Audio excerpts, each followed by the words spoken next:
888-7904 if you want to get all technical. 2 hours nonstop NBA DFS conversation. It starts right now. We take you all the way up to lock and beyond at 7 o'clock on the East Coast. We finally got the sweet spot, at least for me, at least for a lot of people, TJ, as far as games. All sorts of funkiness with the schedule. It's an uneven schedule so far this year. Some people like it, some people hate it, but not 14, 15 games. 9 is it's kind of on the fringe of the sweet spot for me. A 9-gamer tonight in the association. TJ, you teased to us pre-show, and we're going to tease the people as well. You have a bold stand tonight. What was the percent you're saying as of right now? And things can change. Of course, you have the right to change your mind, and more news is going to come in. But you had a player that's projected to be 2% owned, and you're going to have 30%, 60%. What was the number? 65% is how much I have of them right now. Woo. Playing my favorite value play on the slate. All right, yeah. And now, are we waiting for news of that person, or things are basically settled as far as what they're is there more stuff to fall potentially as far as that team, because there is some questionable stuff out there we can touch on. So there is still some news. Hit that like button, everybody. What's it going? How's it going? Nice to see everybody on a Friday. A 9-game slate. I love it. It's beautiful. I swear I keep ending up on something like GrindersLive or Morning Grind for these 12 and 14 game slates.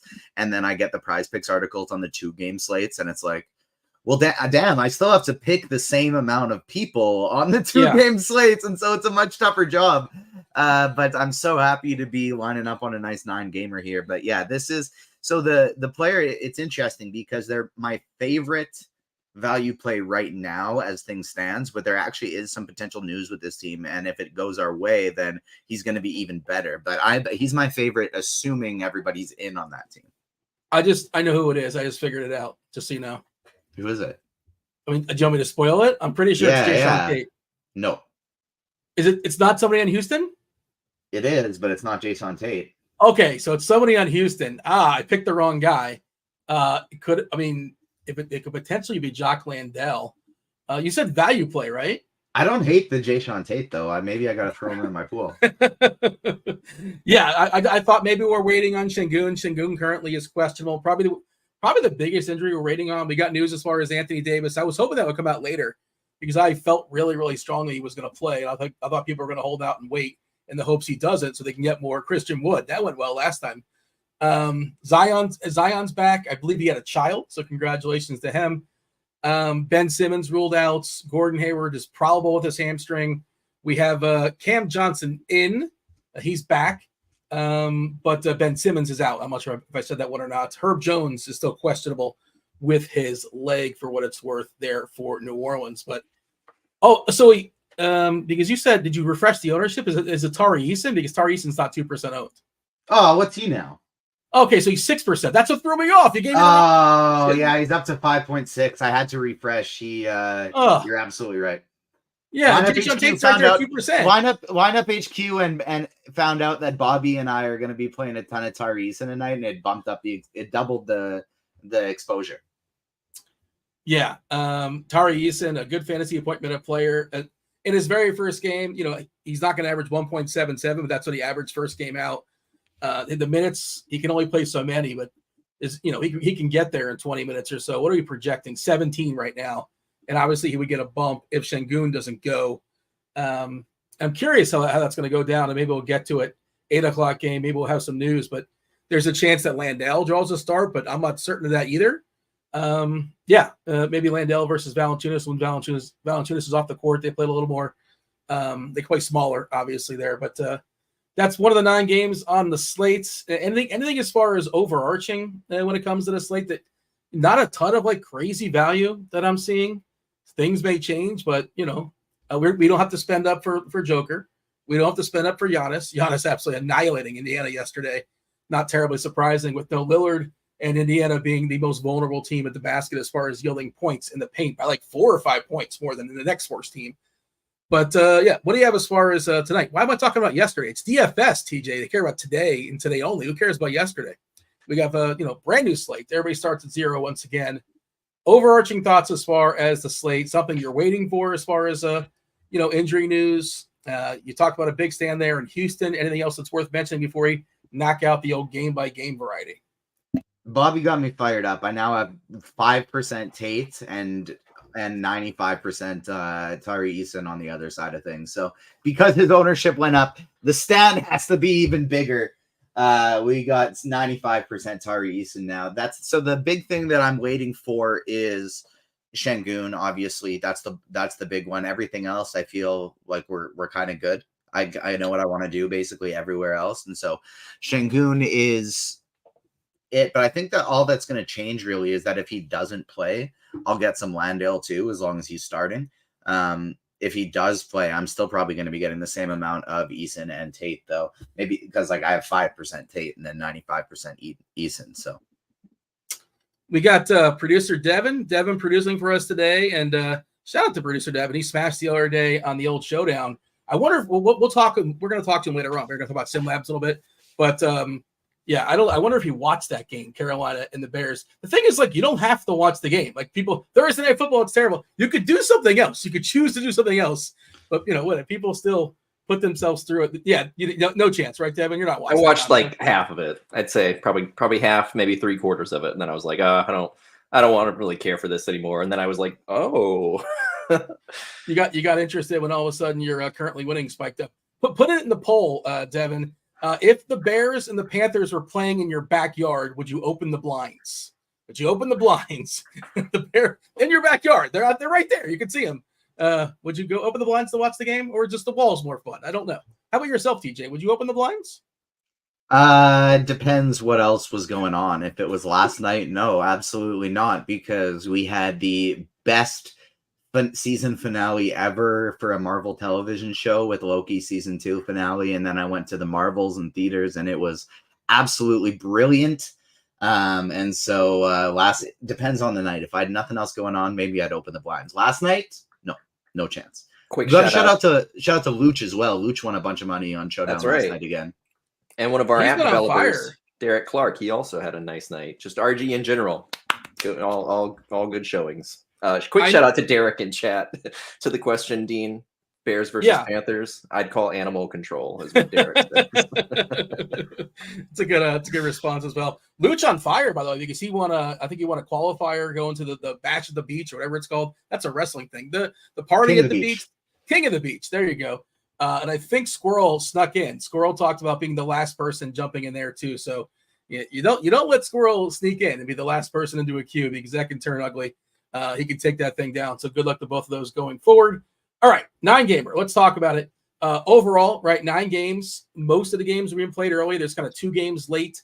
There's a 10 o'clock game, Lakers-Phoenix, as well as OKC-Sacramento. 7 of the 9 games playing are tipping off before 8:30, or at least locking. Of course, they're not tipping off because the NBA lies to us with starting times. It's not like baseball. But, 7 pretty early, 2 late. 2 at 7 o'clock. I do not believe we can ignore these games. Both look pretty good. One especially good, probably the best game on the board, at least from a DFS perspective. First one here is Philadelphia. Philadelphia at Detroit, TJ. 224 is the total. 76ers are 9-point favorites here. No injuries as far as the Philadelphia side, but Batum expected to be available for what it's worth. Detroit still without Burks. We haven't seen Bogdanovich all season long. Jaden Ivey, I believe he is still out as well. Embiid looks incredible on this slate. It's just a matter of like how much he hurts the rest of your lineup to make him work. How much are you going out of your way to get Embiid? Of course, center is loaded. It's always loaded. There's some value plays there as well. He's been incredible this year, benefiting the absence of Harden. He's been better across the board, assists as well. I love Embiid. I'm not going to tell you anybody you can't play Embiid. I just don't know how. It's just tough. It's tough to do. It's tough to make work as far as just the salary. Where are you at as far as Embiid and Philadelphia in general? Based on that ownership, I'll be slightly overweight. And a tease for later on, Dean. Fully refreshed. There's a player that we have not only less than 1% ownership, but less than 0.1% ownership. Okay. that I have at 40% right now. Whoa. Okay. So, a few pretty big tournament stands in terms of the value streets tonight. But for Philly and Detroit, I have about 15% Embiid. So assuming that he is going to be, sub 10% owned, I will be a little bit over the field on him. But he is tough to get to, like you said. And I think him and Ausar Thompson are the only players in this game that I'm playing. All right. DK ownership wise, Bobby in the chat, he says he wants to guess. I guess everybody can guess. Let's see if they can guess who this person is you're kind of teasing out there. Sure, throw it out there. I'm going to play along as well. I'm going to try to figure it out who this one person happens to be. Jalen Duran getting 16% ownership, Embiid at 12-ish, Thompson at 10-ish, Beef Stew 8, Maxey at 7. Love Maxey, which it's a tick cheaper, but he's perfectly fine. He got 40 points on the board for sure. I think Cunningham's pretty interesting for tournaments. You're saying you're running 150 and you have no, did I hear you right? Basically no Cunningham, none of these guys, with the exception of the couple you mentioned? Just 20 lineups. I'm running 20 lineups in a single entry, but I have none of these guys other than Thompson. Okay, I gotcha. Are you making any sort of rules like you're pairing these guys together, like Embiid and Thompson, or not necessarily? No, not necessarily. Just because like Embiid could put up 70 points in 3 quarters if this one turns to a blowout, and I wouldn't want Thompson in that scenario. So no, I don't have that. And Thompson could just have like a good score for the position, put up 38 fantasy points, and Embiid could have a just okay game, and I wouldn't necessarily want him. So no rules with this one. By the way, we are doing a Friday giveaway. We tend to do these on Fridays with producer Devin. 6 o'clock on the East Coast, we are going to be spinning the wheel and giving away a week free of RG Premium. That's all of the sports, not just basketball, possibly two individual weeks. And that is all reliant upon, who is it reliant upon, TJ? Hitting the like button. You get enough likes. I don't know what the official number is going to be, TJ. You want to set it? You tend to be the like monitor. So what do we have to get, likewise, to get 2 weeks, 2 individual weeks? 50 likes and we'll get the first one. Oh, my wife just got home from work, it sounds like. But 50 likes and we'll get the very first wheel spin.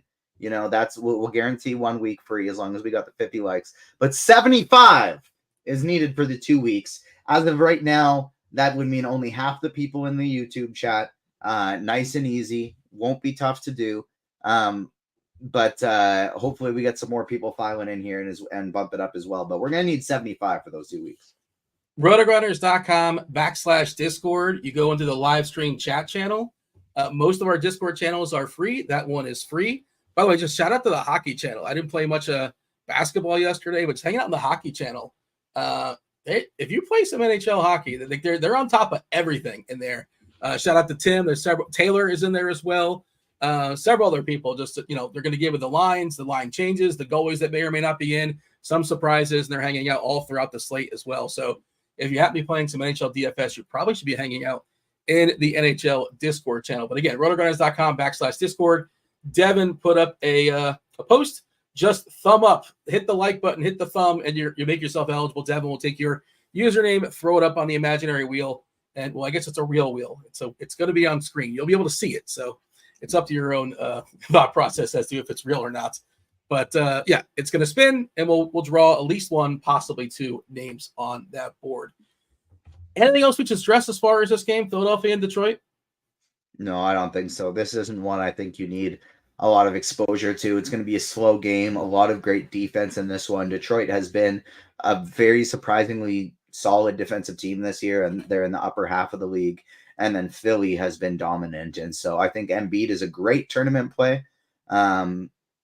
Thompson is going to be decent point per value for his price, but I'm not looking to get anybody else here. Even somebody like Isaiah Stewart, I think, could be decent for their price, but not somebody I'm trying to load up on. Yeah. And I don't want to be, I don't mind Cunningham in tournaments if I'm going to play Embiid. I think he's an interesting run back.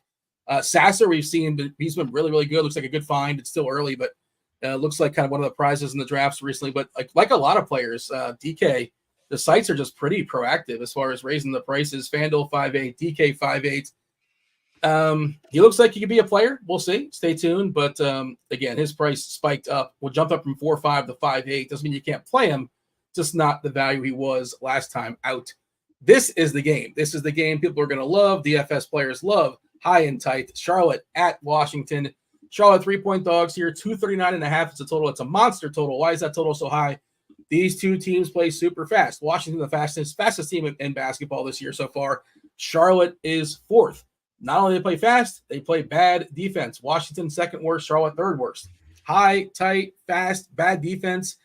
Some pretty cheap pieces. Some also pretty tight rotations, at least in the Charlotte side. Washington will roll like 12 dudes sometimes. and it's hard to figure out. There's a lot of peripheral players that are kind of annoying. As far as the injuries here, TJ, we have a probable tag on Gordon Hayward, and he's old and fragile. Just kind of monitor that one. It is probable, but it's a hammy, and I don't know how much they want to push him, but just throwing it out there. Rozier is still out. Martin's still out. Bridges, who knows when he comes back. As far as the Washington side, again, they are fully healthy. We saw Kuzma. They were running this back the other day where Washington absolutely annihilated Charlotte on Charlotte's court. Maybe a little bit of revenge here for Charlotte's on this is tournament night. And I'm totally buying in, TJ. I think this is not necessarily because of this game, but just I think the players are going to care. I really do at some point.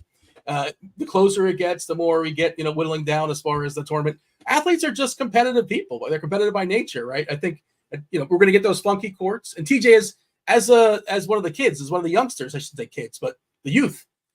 People on Twitter, at least my timeline, are very angry, upset about the courts are too bright. I don't know if you saw this on your Twitter timeline or not, because Tuesday nights, Thursday nights are running these tournament action. Were you okay with the courts as a general thought? Is a fine change is okay, right?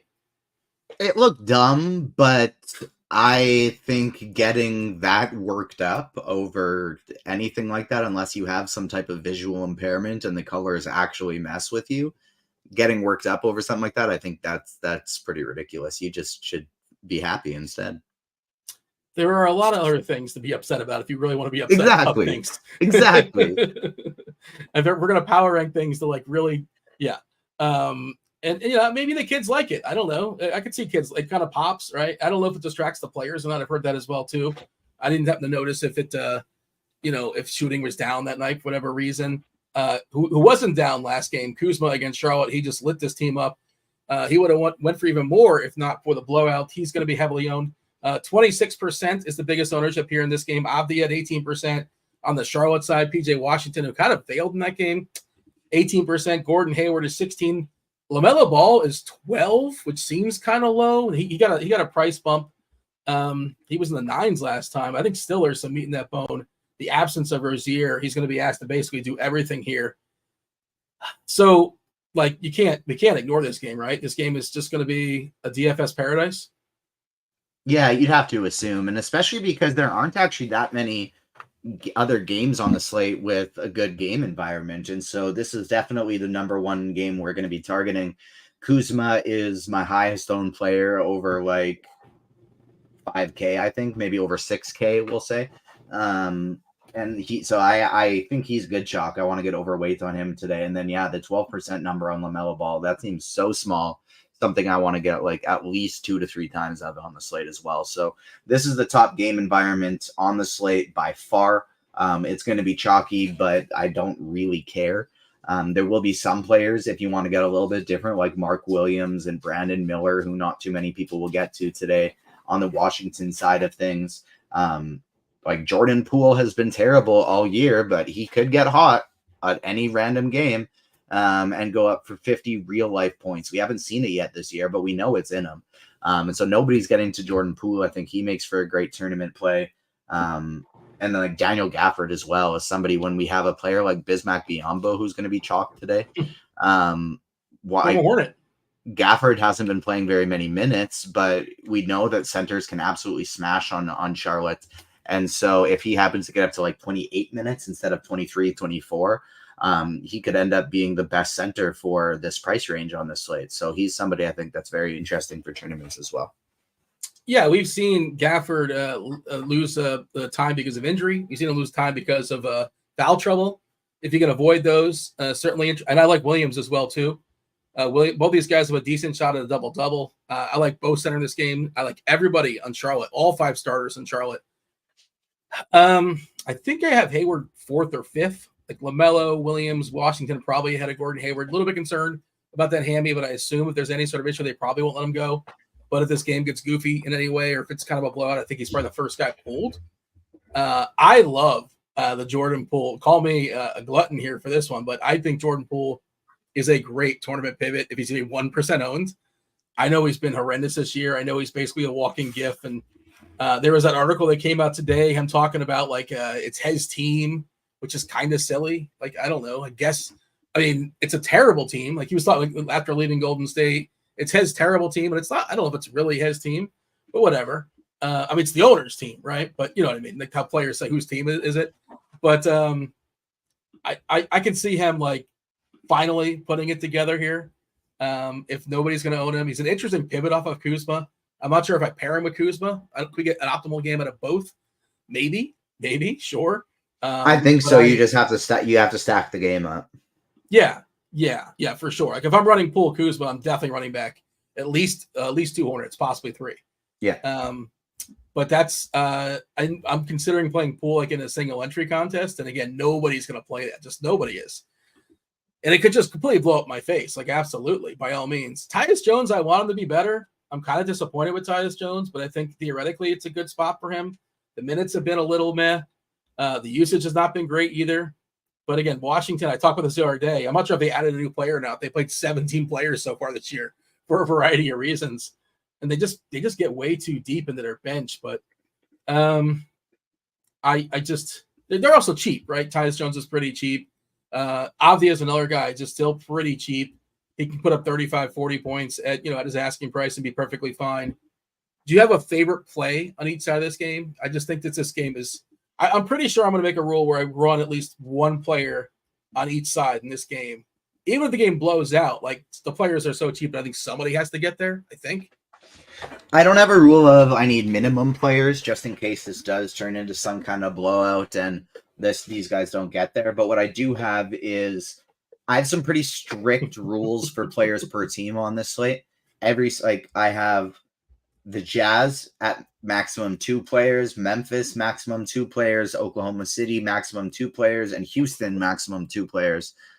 Every other team on this slate is 1, except Washington and Houston are 3, and they're the only 2 teams in the slate that are at 3. So I'm naturally going to get a lot of them just because I am limiting how many players I'm getting from every other team on the slate. Is there any team you got like at 0 or 1? Like you said, maximum 2. Is anybody you're limiting to 0 players? Just saying, nope, nobody in that team? I do. I have it just set for 1 kind of naturally for all the teams, but there are some teams that I've X'd out everybody entirely, like the Lakers, the Kings, the Mavs, the Clippers, the Spurs.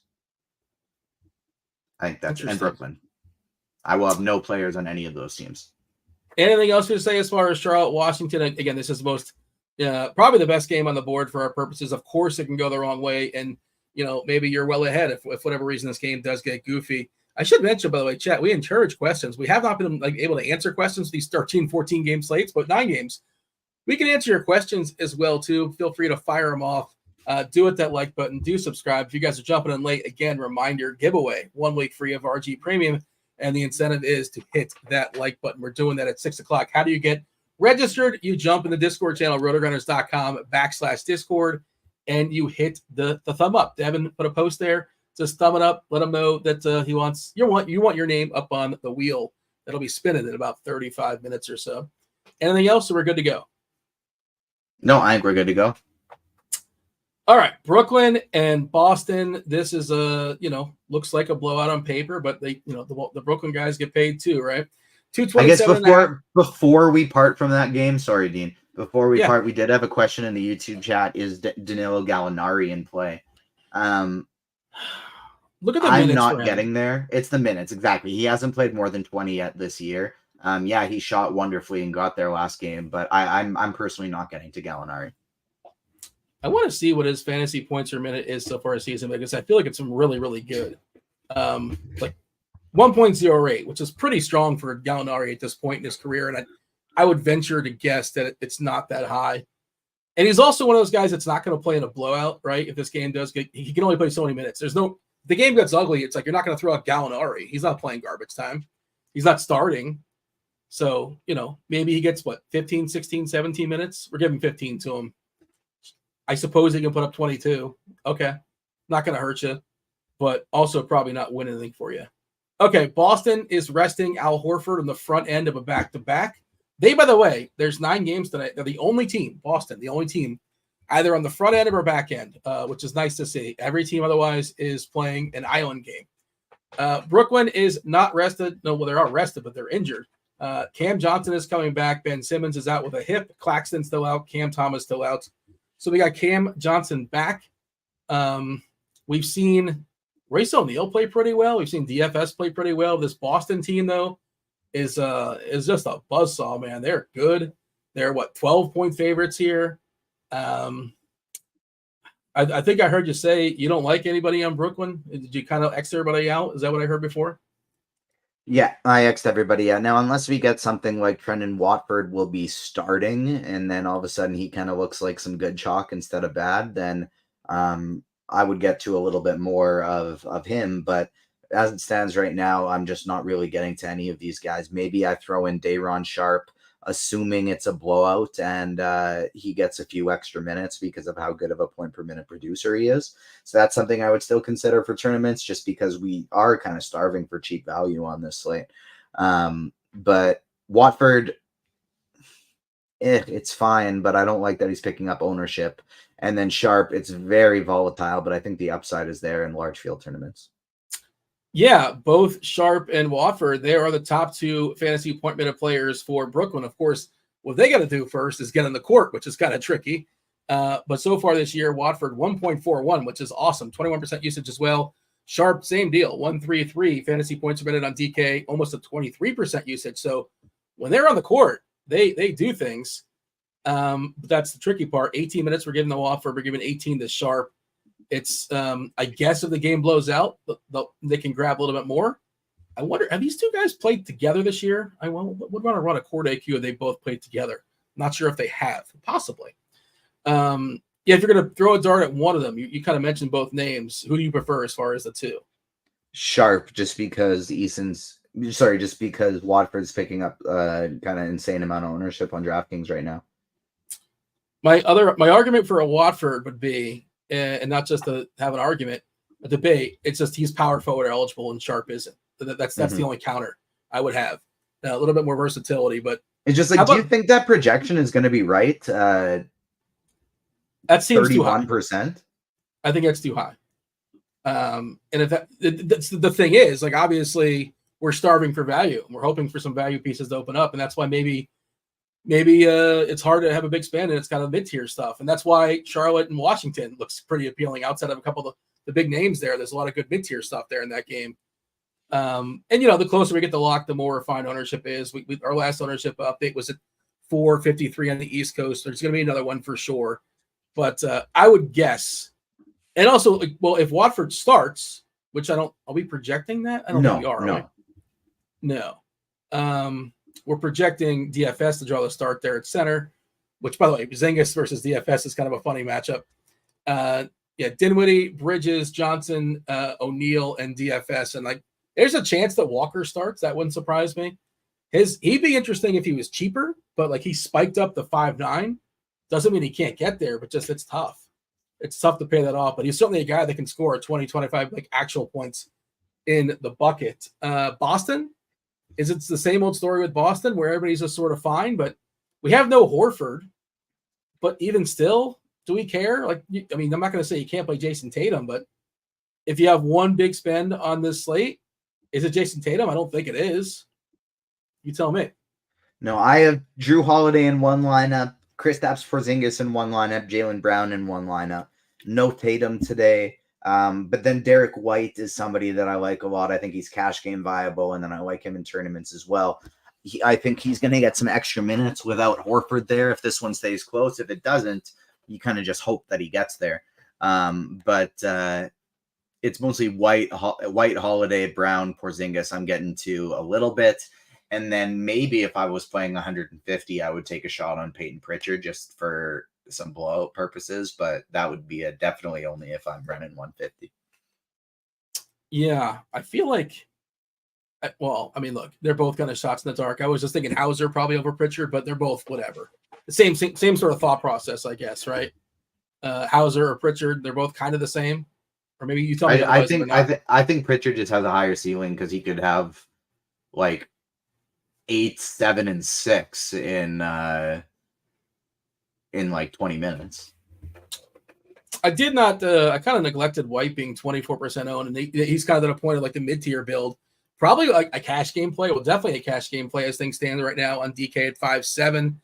getting 24% ownership. Holiday as well. 6-6 is pretty good. Otherwise, Tatum, Brown, Porzingis, all like in the 2s as far as ownership.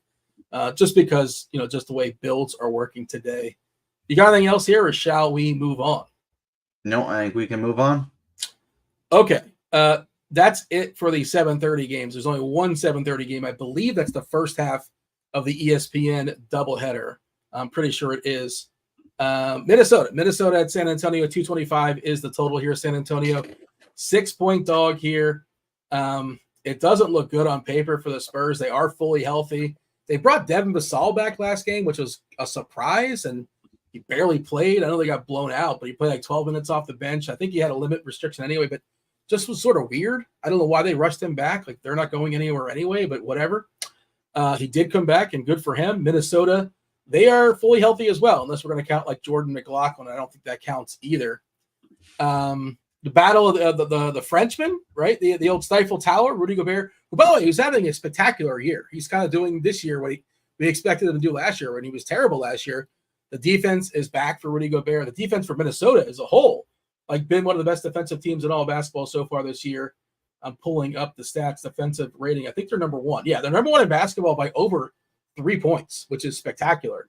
Right ahead of New York and Boston and Philly. We already talked about a couple of the better defensive teams in the league, Boston and Philly. Now Minnesota's defense has been awesome. And the San Antonio offense, well, of course, Wemby is a lot of fun, but they're still young and figuring stuff out. It just kind of feels like they're mismatched here. They're overmatched, however you want to phrase it. I guess San Antonio can hang with them. They're at home. It's a Friday night. The people are excited, but, is this I'm making the French narrative. Has anybody else mentioned this? Gobert versus Wemby? This is a thing, right? Can we make it a thing? I don't really know. Like, they'll probably give a high five and handshake after the game, but like, they're what, 11 years apart, 13 years apart? Yeah, but Wemby probably had a poster of his wall of Gobert like when he was growing up. You have to imagine. Nobody had a poster of Gobert on their wall growing up. But he had a Tony Parker poster. Yeah, he did, and he didn't have a Gobert one. He had a poster of somebody dunking on Gobert. You don't think Rudy Gobert is beloved in France? I don't know. I'm not tapped into that, but I feel like he probably is. Not poster on the wall, beloved. All right, fair enough. But that leads to my follow-up question. Do the kids still have posters on the wall? Is that still a thing? Are fatheads still a thing? Was that ever a thing? I think so. All right. Do you still have posters on your wall? I mean, yeah. Oh, yeah. All right. Yeah. But mostly it's like the action figures. I can't think of the official word. No, we have movie posters all over our basement. Yeah. Is it mostly like Marvel stuff? No, some, but not all. Lots of classic movies there too. Steve in chats, how dare you all talk about MVP candidate Rudy Gobert this way? I'm actually like praising him to some degree because he's on my season long team. The people care about my season long team for sure. I gotta weasel that in every show. But like defensively, he's back. He's been spectacular. Is this the league I'm also in, or is this a different one? Oh, you know what? It might be. I think we played each other. We're playing each other this week, aren't we? I think we are. Are we? I haven't looked. I think we are playing each other this week. It shows how much TJ against D's slam dunk team. We are playing against each other right now. Who's currently winning? I am currently winning, but you have more games left to play because I have Cam Thomas, Al Horford, Devin Booker, and Anthony Simons all hurt right now. All right, yeah, I'm just slow rolling you. I'm gonna catch you here at the end, and Rudy Gobert double doubles are a thing in this league, so Gobert's got a double double on layaway here. How about Minnesota? Minnesota's popping. People want to play themselves some T-Wolves. Cat's been a little bit subdued this year, but it seems like a good get right spot. It's just a matter of like who's going to do this stuff, but like somebody's going to do. It feels like Minnesota is just going to overwhelm the San Antonio team. Ownership reflects it. Conley's getting 22%, which is kind of uncomfortable. He's old and his usage is really rough. His usage is 12.7%. That's not good. That's not very appealing. And this is what's happening, right? Because the slate does not have a ton of value. And we're talking about 4'8" Connolly getting 22%, slow-mo Kyle Anderson getting 21% because he's 4'6". Even Gobert, the old Stifle Tower, getting 20%. Naz Reid, his price has been slowly creeping up, but he's paying it off basically every single time. Just instant offense off the bench. The San Antonio team is yielding a bunch of threes early, by the way. Two of the best plays, Cat and Edwards, are not getting played. Edwards at 1% just because of salary reasons. Cat at 7. Can you power rank all things considered T-Wolves tonight? 6, 7, 8 range. I don't have them very high. Naz Reid is the only Timberwolf in my pool. I think this game is going to be like 108 to 84. So I'm not really planning on playing many players in this game. Naz Reid is the only one I'm getting to just because I think he could get a bit more blowout run than those starters. There's now legalized sports gambling in the state of Florida. So one of the bets I have today is I did bet under on San Antonio's team total, under 109.5, I believe was the number. So I did too. I'm happy to. Oh, look at you! All right, that one's up on scores and odds. That one's up on scores and odds. All right, well there you go. Did you post it or somebody else posted it? No, that was, I believe, Charlie posted that one. Okay, maybe that's where I saw it because I was on scores and odds. Look, I was perusing over there, and while I was getting some bets, and that could have been it. We saw it live, ladies and gentlemen. Dean taking other people's material. He doesn't even realize it. It's just total blinders. Yeah, well, yeah, fair enough. I guess you got me. Red-handed. my Walter White, you got me. All right. How about San Antonio? I believe you said you're playing nobody on San Antonio, TJ. If maybe I misunderstood you, but I feel like that's what I heard you say. And it's hard to get excited about anybody on San Antonio, right? Wemby is sure if you want to play him in your tournament pool, and we've seen him have ceiling games. This doesn't feel like the spot for a ceiling game, the way Minnesota's been playing defensively. Again, wouldn't tell anybody they can't play him, but I'd have to make a certain number of lineups, and I guess it's a run back with Minnesota. But I don't like San Antonio at all. I'm not playing them. That's it. Yeah, I'm not playing them at all. I think you could decide to X out whoever is playing Minnesota for the rest of the year, and you'll be profitable on it. Like, I don't think you have to play anyone versus Minnesota all year unless they're on a 2-game slate. Are we sure? I mean, it's early, right? We're talking about 8 games or so. You're convinced that this Minnesota team is just going to be like they were not this last year, and I don't know if it took a year to figure it out chemistry-wise. It was surprising that Minnesota was sort of middle of the road and they didn't get any better with the addition of Gobert.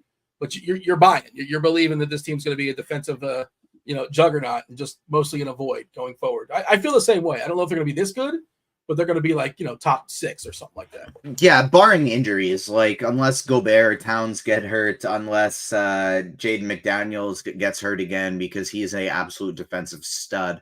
It makes sense with their scheme that they would be very good defensively. So as long as they all stay healthy and they're not making any aggressive changes, then yeah, I think they are going to be a defensive juggernaut. However, they're not very deep.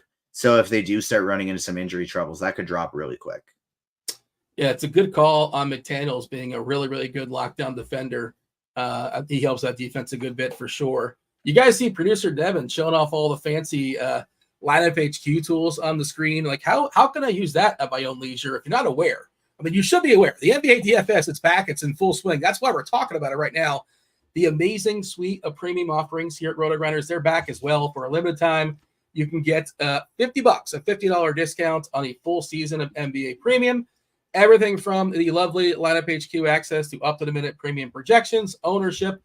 Also, if you're in, the betting streets, the player prop streets, the prize pick streets, the underdog streets, you got the fantasy pick'em tool, tons more. You got the expert rankings, expert survey, Squirrel's article, TJ's articles. I'm sure TJ, you're somewhere in there. You're writing expert survey stuff, I imagine, other things as well. Oh, expert survey and lots of NBA prize picks articles. And then on Saturday, I write the Fanduel and DraftKings tournament article as well. There will be a link in the description for more information on that as well. All right, let's move on. Let's talk about, we're done, right? We're done with San Antonio and Minnesota. Yeah, we can absolutely move on. I am just busy being foolish in the YouTube chat pretending to be Devin, so. Oh, is that what's going on there? I think the power, I don't know if you know this, TJ. I learned this from the movies many years ago. With great power comes great responsibility. And I think you're abusing your power, if I may say. You're pretending to be Devin? I would argue that my responsibility is to entertain the people, and therefore it's funny to do some silly things with my producer powers sometimes. Subjective, though. Entertainment subjective, right? Okay, let's move on. Is Devin's going to pop on in about 20 minutes or so and give away a week free of RG Premium, probably 2 or possibly 2. It all depends upon the people hit the like button. Do hit that like button and jump over to the Discord, RotoGrinders.com/Discord. Live stream chat. Go to the live stream chat channel. Get yourself eligible to win. Get your, hit the thumb. Just hit the thumb that Devin has posted over there, and you're going to be eligible in 20 minutes. Maybe we'll see your name pop up on the screen. Jazz are in Memphis. 229.5 is the total. Memphis, somebody's got to be favored in this game amongst 2 terrible teams. Memphis happens to win. They are the favorite amongst these 2. They're 5-point favorites against Utah. Body parts, who's in and who's out in this game. We're looking at, Utah Kessler is going to be out for, I think they said 2 weeks or so with his elbow. Memphis is a mess. They've been a mess the entire season. Obviously, there's no Ja. Tillman is out with his knee. Now they're down to like their 4th or 5th big man. They got Bismack off the street. Bismack Biyombo, we're presuming he's going to continue drawing the start here.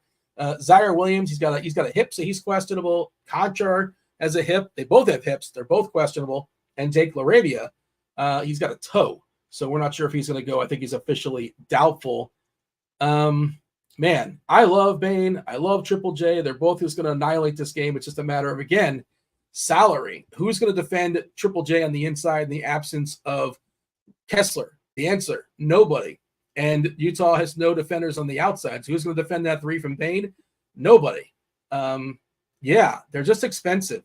How are you handling Memphis? And depending how stuff falls, they could become a little bit more appealing. I don't know, appealing, usable. I don't know how, you can play Kennard, you can play, Aldama, things crack his way, I suppose, but theoretically there is some value on this Memphis side, but really, if you have the salary, Bane and Triple J is what really is jumping off the page. Just, I don't know how much I can afford of them. How are you handling Memphis, TJ? So I think this is the second most stackable game on the slate. I'm getting to a decent amount of Memphis. Are you ready for the guy who's less than 0.1% in projected ownership? And I'm playing 40% of them. You're muted. Bad job by me. Are you waiting for Memphis news, or you're already kind of locked in on it, or is it somebody in the Utah side where you think is kind of sneaky? I mean, if we get Zaire Williams and or John Conchar out, that would definitely be better. But it's Santi Aldama. Minutes are going up every game he's been out. He was out earlier in the season. This was the guy most expected to pick up minutes without Brandon Clark and Steven Adams. And now Aldama played 19 in his first game back, 26 in his second game back. And nobody's playing him. I think he's going to play more minutes more minutes tonight than Bismack Biyombo is. Biyombo's projected for 20+% ownership. He's a potential cash game play. I think Aldama is the way better play. Ownership aside, I think he's going to score more raw points than Bismack Biyombo today. So that's one of my favorite tournament values on the slate. Santi Aldama, I got 40% of him. Kennard is fine, but he's picking up ownership, so I don't love it. Same thing with Bismack. And so while Jaren Jackson and Desmond Bane, they're great plays up top, have nothing against them. But Marcus Smart would be my second favorite tournament play on this team. Low ownership, sub 10%. And Santi Aldama will be my favorite tournament value on this team. So last game, he played about 10 minutes in the first half, maybe 11 minutes or so in the first half. But he did close. He closed last game, which is worth noting. Didn't play the entire fourth quarter, but he came in mid-third, played the last 7 minutes or so of the third, and then played the first 5 minutes of the fourth, came out for a breather, and then came back in. Bismack came in, gave him a breather, and then they replaced him with Aldama. Bismack just played from the 7-minute mark to the 4-minute mark. By the way, if you're not aware, I'm pulling this from the RotoGrinders Court IQ tool, game flow. Pretty useful for such things. So they let Aldama close over Bismack. Now, does that mean that's going to continue going forward? Not with certainty, but do they have to give Bismack the close? Of course not. They're just using him out of necessity, and I like that call. By the way, just also worth noting that Bismack, he had 23. I'm sorry, never mind. I was reading that incorrectly. I thought he had 23, 9, and 10. I'm like, that doesn't make any sense. 23 minutes. Okay, 23 fantasy points. My bad. I'm just reading this wrong on the fly, but I did I had a little note about all of it as well as far as him closing last game. So I think you can do worse things. It's not comfortable. I wish he was a little bit cheaper, TJ, but I guess that's why he's not going to get owned. And again, if one or two of these guys for Memphis, who knows? We'll see. As far as Williams and Conchar and Laravia, he might have to play a few more minutes, but I don't hate it. The Utah side, how about the Jazz? Marketing, but like, who's got the salary? You have the salary for marketing? Probably not. Is he fine? Sure. What's your take as far as Utah? I got the salary for marketing. I like him in tournaments a lot tonight. I'm getting to about 20%. Like I said, this is my second favorite game on the slate. This is probably actually going to be the game I will be the most heavily owned on the slate, just because I want to be way overweight on guys like Aldama, but there's lots of value on this Utah team too that I want to be overweight on. So Keontae George is picking up some ownership. I'm fine with it. I'll be about even there. Markkanen, I love in tournaments. John Collins, I love in tournaments. Kelly Olynyk was like the value play du jour the other day. Even after he wasn't starting, a lot of people still liked him. He ended up 20% owned, and because he busted in one game, nobody wants to play with him anymore. And so I think Kelly Olynyk is a great tournament play. He got into foul trouble last game. He shot like crap. I think he could have a big bounce back game in this spot, play in a blowout or in a close game potentially. And so, yeah, I'm all in on this Jazz team. Yeah, they let George start on his 20th birthday. I assume he's going to be starting going forward. We'll see. He got a bunch of assists. I think he had 9 or so. I think he ran a little bit hot, but it doesn't matter. You put him on the board, they counted. There's not much, besides that. Marketing as far as ownership, 5%. Collins getting 5%. He got a price bump, which I think one of the reasons why his ownership is taking a hit, because, Collins, with the absence of Kessler, his minutes are somewhat solidified. Yeah, I got nothing else as far as Utah, Memphis. Unless you have anything else, by all means, fire it away, or we can move on. No, I think we can move on. And just the one last thing would be if Williams and Conchar are out, that just really affirms I want to get way overweight on this Memphis side. Did the Spidey Bombs hit yesterday? TJ, Lauri Markkanen or Desmond Bane for tournaments? Personally, I would lean Bane. If I'm playing Markkanen, I would have to have at least one Memphis run back. Your thoughts? That's it would depend on the rest of my lineup. If the rest of my lineup's pretty chalky, I would go Markkanen instead. But usually if I'm playing Markkanen, I also want to play Bane. And so if I have a couple other Memphis players on that team, I'd go Markkanen. If I have no Memphis, I would go Bane. Okay, 4 games left to knock out on this slate. Yes, we can do this. New Orleans, Houston, 220 is the total. Houston is a 2-point favorite. The biggest injury unknown, probably up in the air as of right now on the slate, it would be the body part that is Alperen Sengun's ankle. He's currently questionable. On the other side, New Orleans, we have Zion back. CJ McCollum, of course, is out for a while with that lung. Murphy, he has not seen the court this season. Same with deal with Alvarado. Herb Jones is he's got a leg, so he's questionable. All right. I like Sengun a lot. Obviously, if he's not playing, that'll shake some things up. I think Jalen Green, I think we have a what if actually on this, but I'm curious to get your take. What if Sengun is out? If he's in, he looks great. If he's out, we're not playing him. How does that shake things up for the Houston side for you? So if he's in, I'm not playing him. If he's out, I like Eason and Jayshawn Tate even more. But and I think I might even like Jabari Smith a little bit as well. But I don't want to get heavily overweight on this game because quietly Houston has been fantastic defensively, and they've also been playing at an incredibly slow pace. New Orleans also plays at an incredibly slow pace. This is the slowest paced game projected on the slate. And so I don't really want to get to much here other than Jordan Hawkins is still nice and cheap, especially on FanDuel. And then Tari Eason is my favorite value play on the slate, even if he's only going to get 20 minutes. And then Jayshawn Tate is in the couple lineups I have that do not have Tari Eason in them. So I will like that and feel even more confident about that if Sengun is out. But even if he's in, I'm still rolling with that. And I'm not playing Şengün regardless. I think there's a decent chance he sits, by the way. A little speculation, but like they asked him if he was going to play, and he didn't sound like, yeah, I'm going to play. He didn't sound fully confident about it.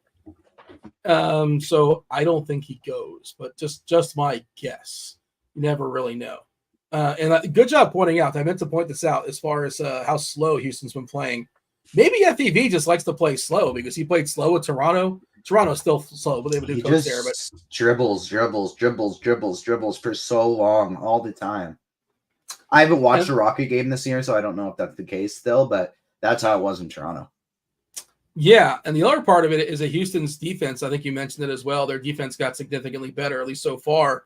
And it makes sense, like bringing in Dylan Brooks. Like, you know, you could say what you want about his offense, but he's a tough defender, top 10 defense on the season. So, yeah, this total of 220, I don't think I'd bet the over on it.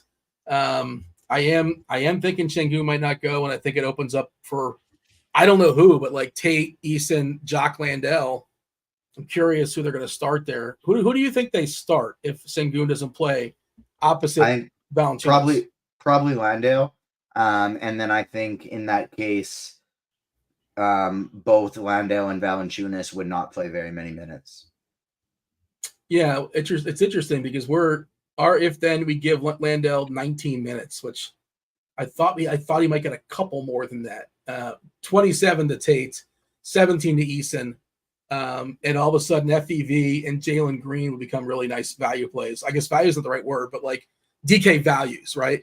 The way we do our value stuff. If you look at the lineup HQ, FEV would be have like a 43 projection on DK and Jalen Green, a 37-point projection. I did bet over on points on speculation with Jalen Green today, so there's another bet I threw out there for the people. But I don't know if I'm recycling that. I don't know if that was some scores and odds. I think that was from my brain. I don't want you guys to catch me again.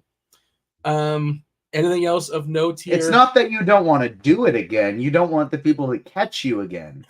Unbelievable, Dean. Show some professionalism. It's about perception. Perception's reality, man.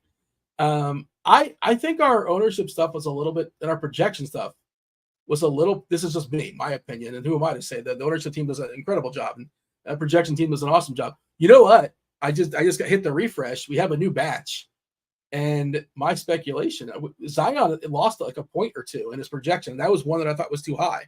So I thought we were too hot on New Orleans, and it looks like we've come down a tick on New Orleans, which is interesting. Look at that. So yeah, they're not very popular at all. Zion getting 1%. Now, part of that's probably because he's 8'8", which is not especially cheap. But basically nobody getting ownership here. Ingram was awesome last game, just they got blown out, right? He played 20 minutes, I believe, in the first half. Well, they got blown out, and he got no fourth quarter minutes. The absence of CJ, different now. Zion's back. But I don't think I have anybody in New Orleans. I think it's a big cross-out for me. Yeah, me too. 0 New Orleans players. I don't want to be playing anybody against Houston outside of, sorry, that's not true. I have 2. Maximum 1, but I have 2 in the pool, and they're Jordan Hawkins and Dyson Daniels because they're both nice and cheap. And then especially on FanDuel, Jordan Hawkins is like 4.7. That's a really nice value over there. Clippers, Mavs. After this game, we'll be doing the drawing. Last chance to get your name on the board. Get yourself 1 week free of RG Premium. I'm not sure. Do we have enough likes, TJ, to get two individual weeks? We got to pump those likes up. Where are we at likes-wise? We're at 80, but we got almost 300 people watching. So if we can get up to 100 likes, that would be lovely. Yeah. Hit the like button and jump over to the Discord channel, RotoGrinders.com/Discord. At the live stream chat channel, just hit that thumb that Devin has posted. You got to do it quickly because Devin, he's compiling those names. He's got to throw them on the wheel. We're going to spin it in about 6 minutes or so after this game. Clippers, Mavs, 237. Pretty big total. Clippers are, 1-point dogs here. They've yet to win a game under the new regime with James Harden. They are fully healthy with the exception of the Plum Dog. Mason Plumlee is hurt. No Kleber. No, Kleber is officially doubtful with his toe, and Lively is questionable with his illness. So a couple of bigs there on the Dallas side are vulnerable tonight. You know, I haven't been playing the Clippers at all just because the prices have not adjusted to the new situation. There's only one ball there. Prices are coming down, which makes them a little bit more interesting. I think they're a little more interesting on FanDuel. We're just kind of like figuring out how lineups work and how salaries work. but still no priorities. Unless you want to tell yourself a story that like Zubac's going to play 25, 30 minutes and just grab a bunch of rebounds, which he might get played off the court. Who knows? PJ Tucker might be out there playing the 5. Not that you're playing him, but just he would take Zubac's spot. But Clippers, are we doing anything with the Clippers? Have the prices come down enough to get some shares? Nope, not yet. Still want to wait a little bit while longer. Too many cooks in the kitchen. I don't. Luka's price is a bit too high for me on this one, and so I'm going with I X'd out the whole game on this one. I know this is not great for the purposes of time and like filling things out, but I don't really want to tell people to play people that I'm not, and I've X'd out the whole game. I think Luka's viable for tournaments. I guess you can play one of George, Kawhi, Harden, and Westbrook, but until those prices go down or until one or two of them are out, I don't really want to get there. I get, yes, like Eric in chat saying Luka's price went down. Yeah, I get that, but we don't have very much value on this slate, and it's still 11-7, the most expensive player on the slate. And so when we don't have a bunch of 3K guys that we're willing to throw in there, we have one, maybe two. He's to end a strong mid range. It's tough to get up there on a 9-game slate against a team like the Clippers. If I'm hearing you correctly, TJ, what you're saying, I think what you're saying in your own words, is that we live in the world of a salary cap. Is that what you're saying, basically? We live in the world of a salary cap. Oh, nice, Devin. I wasn't sure what that was. I got confused. I'm kind of saying that, but I'm more so saying because that wouldn't be the original thing to say. Just to be clear, you're kind of repackaging that. Saying you got it right. I am saying that, but to change the subject. If Bobby's still in chat, I want to know because he said he liked Day'Ron Sharpe earlier. I'm looking at my single entry team and I just love it. It looks to me pretty beautiful. And there's 4,500 remaining at the center position. And I'm just looking at it going, wow, do I actually just do Day'Ron Sharpe here? Do I take a silly shot on a Nick Richards going up against Washington or something like that? Because the rest of this team, I just love how it looks. Wait, you don't have a center at all? This isn't your utility spot, center spot? It's the center spot, yeah. Huh. That's so weird. You have 0 centers or anybody that's center eligible. Well, how much do you have left? 4,500. It's a good position, and it was nice, and so I filled it out last. It's not that I had nobody I wanted to play there. It was just I decided to plug in all the other positions that I liked as well. I mean, yeah, I think Sharpe will go get some garbage time run if that game blows out. We think it can blow out. So I know you're asking Bobby, but I think he's interesting. Sure.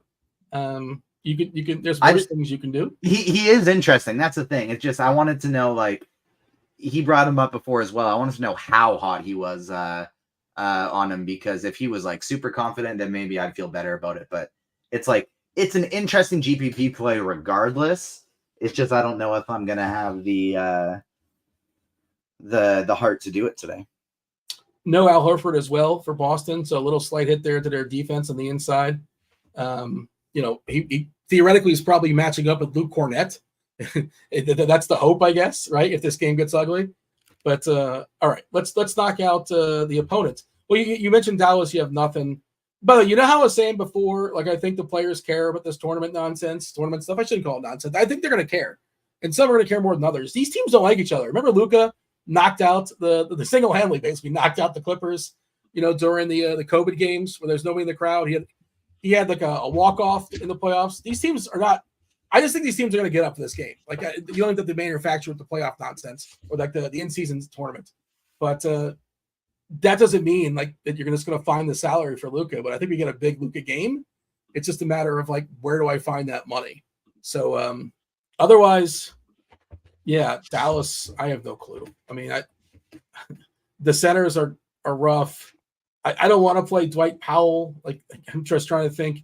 They dusted off for Sean Holmes the other day, but I can't imagine he gets much run. It certainly feels like a game that can go small, which might hurt like a guy like Ivica Zubac. But we shall move on. Actually, we shall talk to Devin. We're going to spin that wheel. And before we spin that wheel, I just wanted to mention, we'll talk about Sim Labs afterwards. Why not? We got some time, right? What do we got? Like 2 games left? We got 2 games left. Questions can start to get loading up there in the YouTube as well. And whatever we don't answer, Crunch Time's going to knock out Taylor. The other Taylor is coming on, I believe, with Andy Means as well as Kevin Roth in about 15 minutes or so. But Devin, we got to give away some premiums. Let's spin that wheel. We got last 2 editions here: Vegan G 24 and Dude Bro. Are you shopping at the Gap, Devin? Is that why Gap ads are popping up? Is that? I don't use this computer for anything but company stuff, so I don't know what these ads are for. Let's see. It's okay. I actually haven't. I don't think I've shopped at the Gap in probably over a decade. So yeah, that's a very strange one. You a big Baby Gap guy back in the day? Baby Gap. I don't know if I've actually ever been in that store, Dean. I don't think it's just. It's always that was weird. All right. Well, do we want to throw out any color guesses here? Green. I got. I was going to take green was a chalk. I'm taking yellow in honor of Marty McFly. All right. I'll stick with red. Feeling hot. Oh, went the wrong way. All right. Big money. Big money.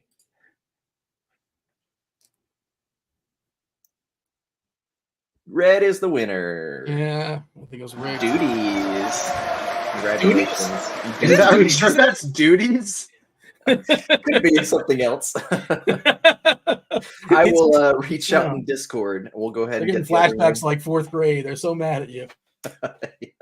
I hope I wasn't traumatizing there. All right. Second winner here. Big money. Big money. Green. Yellow. Martingale.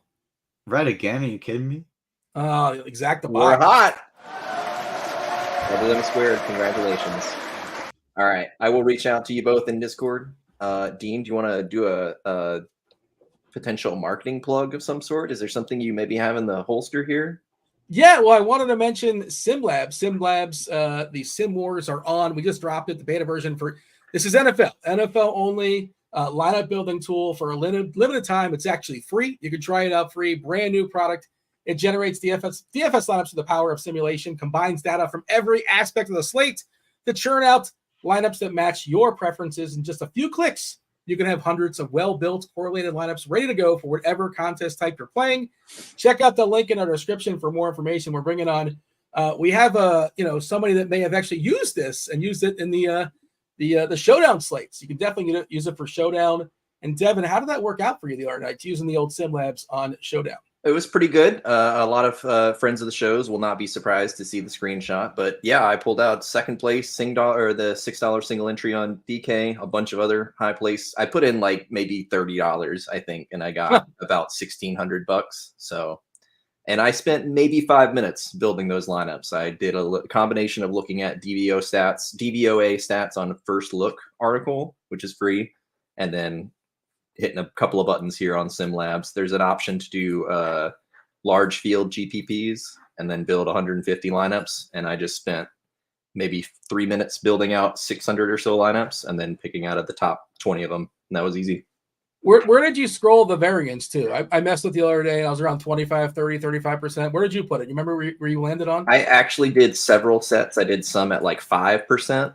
And then I ran 150, saved those. I did another run at like 8%, 10%, 12%, 15% until I got to like 500 saved lineups, 397. You can see them over here on the side. And then out of the top 20 of them sorted by SimLabs factors, which you can see in the advanced tab, you can start to add different weights to your SimLabs simulations. So very easy tool, a lot of fun.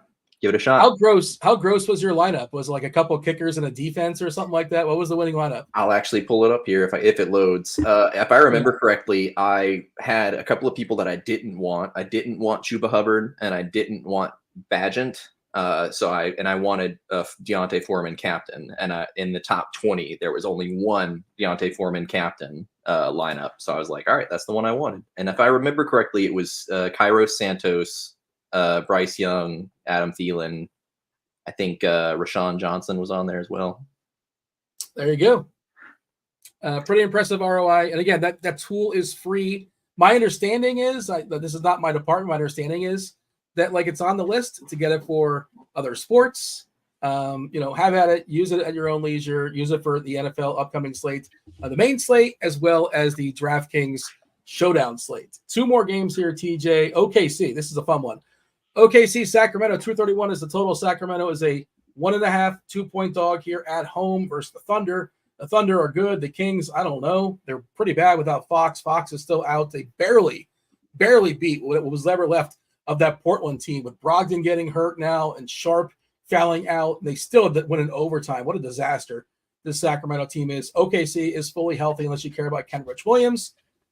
This is a fun one, TJ. What are your thoughts as far as the Thunder at the Kings? I like the Thunder side a lot more than the Kings side. These Kings have kind of been priced up for the lack of De'Aaron Fox, and so I'm not getting to many of the Kings today, but on the Thunder side, it's basically just the same 2 guys that I like every single time the Thunder play, and their names are Shai Gilgeous-Alexander and Chet Holmgren. They're always fantastic tournament plays. I want to get to them every night. They always go under-owned, and so Chet and SGA, I think, are 2 of the best tournament plays on the slate. Very low ownership. But I'm not really getting to anybody as a run back. I think if I played them both together, I probably would. And I don't know who, because I don't really like the prices for any of these guys. Maybe even it's just Keon Ellis. But it's mostly just SGA and Chet Holmgren for me. Yeah, I'm not really buying the Ellis thing. I know he's super cheap, and you weren't really selling him, but like he's cheap, and that's the best thing about him. We saw him draw a start last time. Sacramento's trying to figure some things out. I believe Mitchell still ended up closing. I can't imagine Ellis being able to slow down SGA, so I just wouldn't think he'd still get a ton of run. What are we giving him? 23 minutes. Monk, by the way, did you see how many free throws Monk took last game? It's a wild number.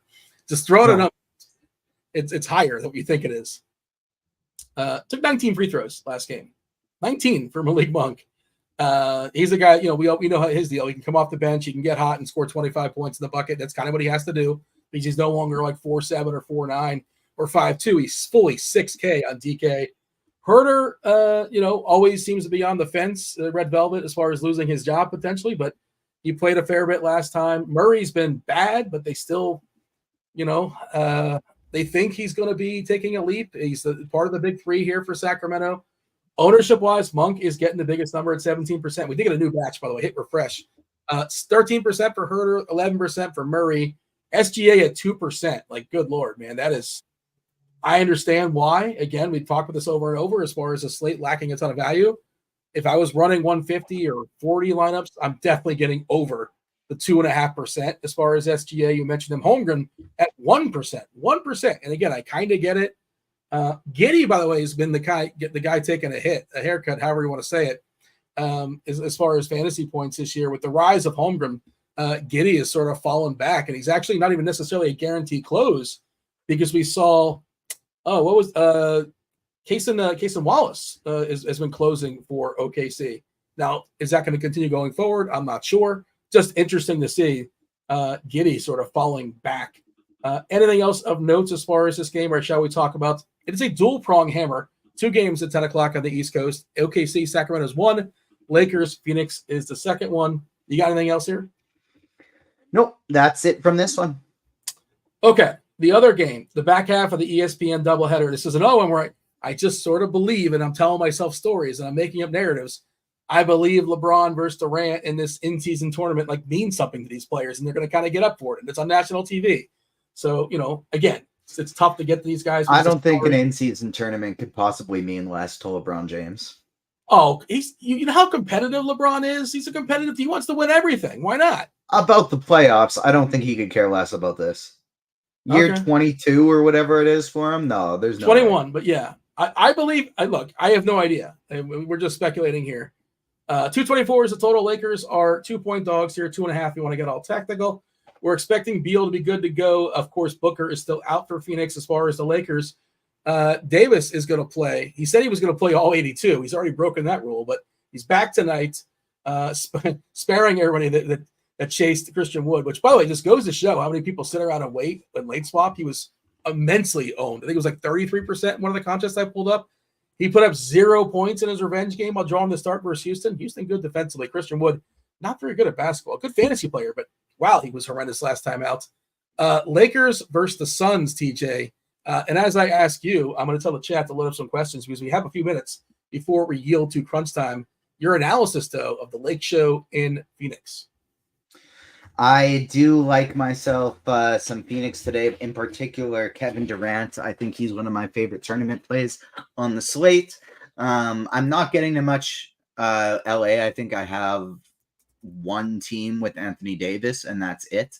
And then it's mostly just Kevin Durant for me on the Phoenix side of things. Yes, Beal is in, but he's also on a minutes limit, and I think that's honestly is just going to funnel more usage to Durant and until he's back full go, and maybe even he'll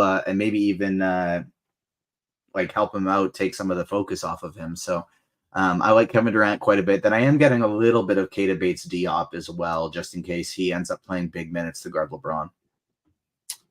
I have not considered KBD. Oh man, is he like 3K or something or 4K? I know he played a bunch of minutes 4-3, so like not super cheap, but cheap enough that like if he gets you 28 fantasy points, you're probably happy with that. Yeah. Do you want to guess his usage, by the way? It's not going to be good. I'm assuming it's going to be terrible. 10.89. Eesh. Like he gets there through, he'll make an occasional shot. He's a good defensive player. He steal or a block, a couple boards here and there, but not a guy, obviously, they're going to focus around offensively. Ownership-wise, as far as this game, despite LeBron being, I think LeBron would be more popular, of course, if Davis was out, raising his ceiling. But the most popular player in this game, according to our projections as of right now, is Yusuf Nurkic at 4%, which, man, nobody's playing this game. And I kind of get it. LeBron at 3, Russell at 4, Davis at 2, Durant at 2. Again, I'm gonna make at least one Durant lineup. I think. I don't like him as much if Booker is playing, but of course no Booker. So, I think Durant is gonna have he's gonna get up for this game. The official lineup for Brooklyn is in. I believe it's as predicted: Dinwiddie, Bridges, O'Neal, Johnson, and DFS. See if we have any questions going on in chat. They're debating if LeBron cares or not. Like he doesn't care a ton, whatever. I guess he's plenty motivated as is, right? Okay, question from Mr. Richard. You were talking about both these guys. Are Eason and Aldama viable for single entry for DK GPPs? I don't see why not. Just make stuff work. TJ? Yeah, I don't see why not at all. I am playing both of them in my single entry, so. Brian wants to know about Grayson Allen, the tripper. He's just nope. His price got bumped up to 5.8. Can he make 6 or 7 threes? I guess he can. He's playing a lot and actually handling the ball, which is weird, but I guess who else is going to handle the ball outside of Durant? I guess Beal's going to handle it some too, but it's just too expensive for me. You said no as well, right? Yeah, no, not for me.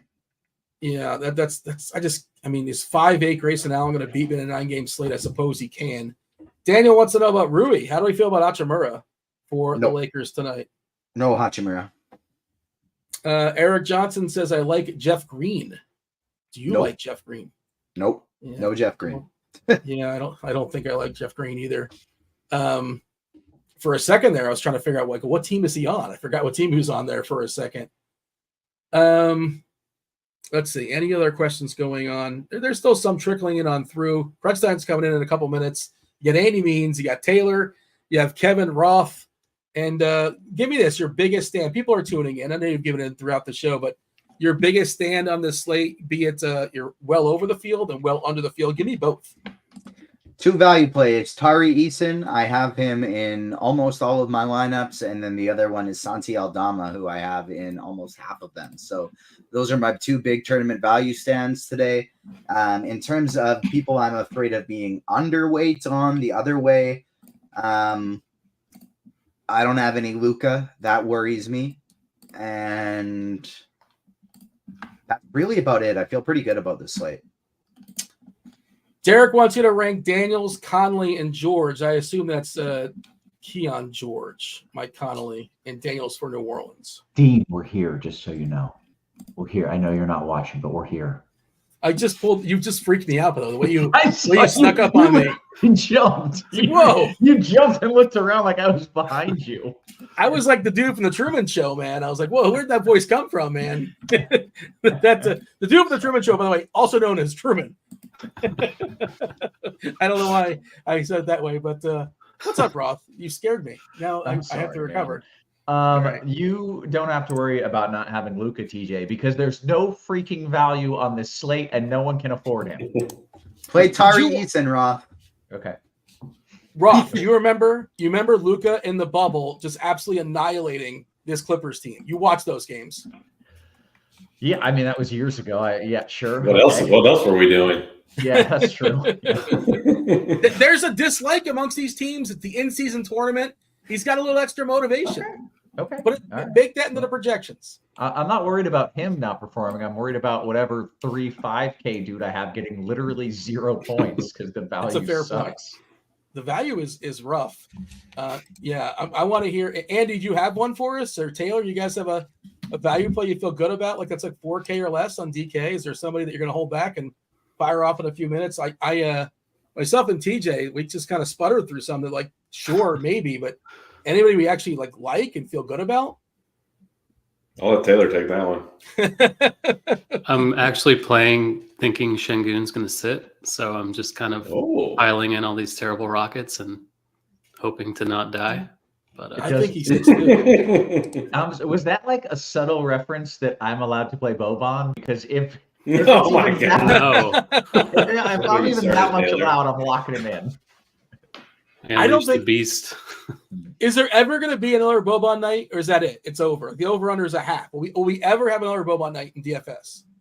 Well, we got teased a couple times last year where we would talk about it, and then it just never happened. So I mean, I hope it's not over, but we might be trending that way.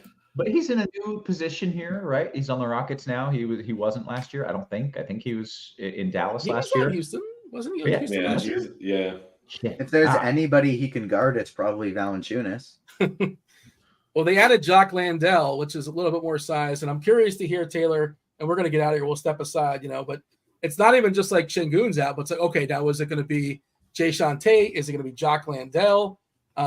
Is it going to be Tari Eason? Are they all going to get like 20 minutes? And yeah, it's an interesting conversation, but they are cheap enough. And I feel the same way. I think Şengün sits also, and I'm curious when we get that news. But TJ, unless you got anything else before you step aside and make way for crunch time, we will yield. You got anything else? Hot take of the day is that Tari Eason scores over 30 fantasy points. I will give a hotter take. And so does Santi Aldama. 31 fantasy points. Jordan Poole makes some shots and scores 30 points in the bucket. Jordan Poole. Jordan Poole is going to put 30 points in the bucket tonight. I assume that's enough to get him the value. You never really know. It could be like 30, 0, 0, 0, 0. But, he's going to get something. 4 to 5 turnovers, and so you got that little snowflake beside his name. I think we finally have a Jordan Poole night, but that's my hot take, I suppose. Myself and TJ, we do appreciate you watching the first portion of the show. We're going to yield to crunch time. You got Kevin Roth, you got Andy Means, you got Taylor Smith. Roth, take it away. Good stuff. As always, welcome to it, ladies and gentlemen. As Dino mentioned, this is indeed crunch time. It is sponsored by Fanduel, and it is the show where we bring on two of the sharpest minds in the biz. We got my guy Andy Means in the house. What up, Means? Not a lot of people annoying me today. Just full-fledged, just getting on my nerves. All sorts. Or you're still mad about getting limited, right? Is that your? Oh yeah, I mean, you've been steaming about this. I felt like Roth today because I actually tweeted something of relevance and got interaction. It was really cool. It's fun, right? Congratulations. Yeah. Thank you. Was it just like complaining that you were getting limited and then other people complaining that they were getting limited? Just like agreeing that the whole thing, not even necessarily that they got limited, but just agreeing that the whole idea that they can do it is just idiotic. So, and especially once DB chimed in and said like, this is exactly right. I was like, oh man, I really nailed that one. So exactly. Get the DB retweet. Yeah. Yeah. Good work. Hey, I do want to give you a little bit of credit because the last time you were here, I said, why is no one talking about Wemby? And you said your hot take was Wemby scores under 20 fantasy points. And I said you were a complete moron And you were, because he did not score under 20 fantasy points, but he came damn close to scoring under 20 fantasy points. I had the screenshot ready. I was like looking through box scores, and it was like he had 17, and I was like, he might not play the rest of the game. I like had the phone screenshots, getting the phone ready. I was ready too, man. I was really surprised he got late run, because it was like trending close to a blowout. Yeah. I was like, holy shit, Means is going to be right on this. Either way, great call, even though you like missed it by that much. Excellent call. We'll need more of those tonight. We're actually going to need like the good plays, not just who's going to do bad. We'll need you to tell us who does well also. And then we got Taylor Smith in the house as well. What's up, Taylor? How are you? Doing well. Happy to be here with the OGs of Crunch Time. That's on a Friday. Yeah. Quite an honor. Right. We are gonna go to town on you tonight. I feel sorry for you. You're just gonna get hazed. Yeah. Like I'm just gonna ask you impossible questions. It is just gonna you are in trouble. 7v7s and stuff. Yeah. Yeah. Means you Just and I building know lineups. known for being cruel people. Yeah. All right, let's see. Hey, I mentioned the show is sponsored by FanDuel. They've got all kinds of great stuff going on. So make sure you're betting there on FanDuel. Bet $5 on any money line. You get $150 in bonus bets if your team wins, and all customers get a profit boost every day. New users in Arizona, Colorado, Illinois, Indiana, Iowa, Kansas, Louisiana, Maryland, Massachusetts, Michigan, New Jersey, New York, Ohio, Pennsylvania, Tennessee, Virginia, West Virginia, and Wyoming. Terms and conditions apply. Must be 21 up. Gambling problem? Call 1-800-GAMBLER. Shout out to our sponsor, FanDuel. They keep the show free by sponsoring. So hit them with a little thumbs up and make sure you are taking advantage of all of those offers. Means you want to dive into this slate for me, this devoid of value slate that I've got on my hands here. Yeah, and I just was about to, while you were talking, I wanted to peek at our if-then projections just to see what the Shingun one looked like. For the premium subscribers out there, we have the page where we basically show you what projections are going to look like-ish if certain news breaks a certain way. So we have like a Shingun one out. Trying to just look at the big man minutes. Looks like we got Jock Landell at 19 minutes, Eason at 17 minutes, Jabari's at 33. So I just wanted to see if anyone popped really hard there. It doesn't look like anyone will pop too hard.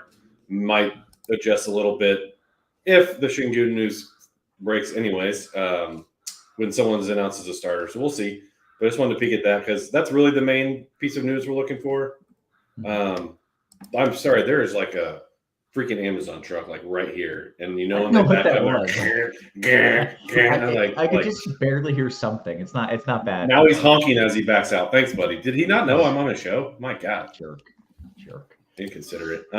Yeah. So it's like Shingun, Herb Jones. You know, he was out on Wednesday, and I think we just got news like Zaire Williams is out. So like, this is an interesting slate in that it doesn't feel overwhelming like these last couple Wednesday, Friday slates have felt. We got 9 games, not a lot of Q tags. So the overwhelming part is the stuff that you and the previous guys were talking about with the lack of cheap value. So like that's where it feels a little overwhelming. So I don't think there's much we have to talk about of like what might happen besides the Shingun stuff. So that's really it. Okay. Well, then do you want to dive into a cash build and kind of walk through it?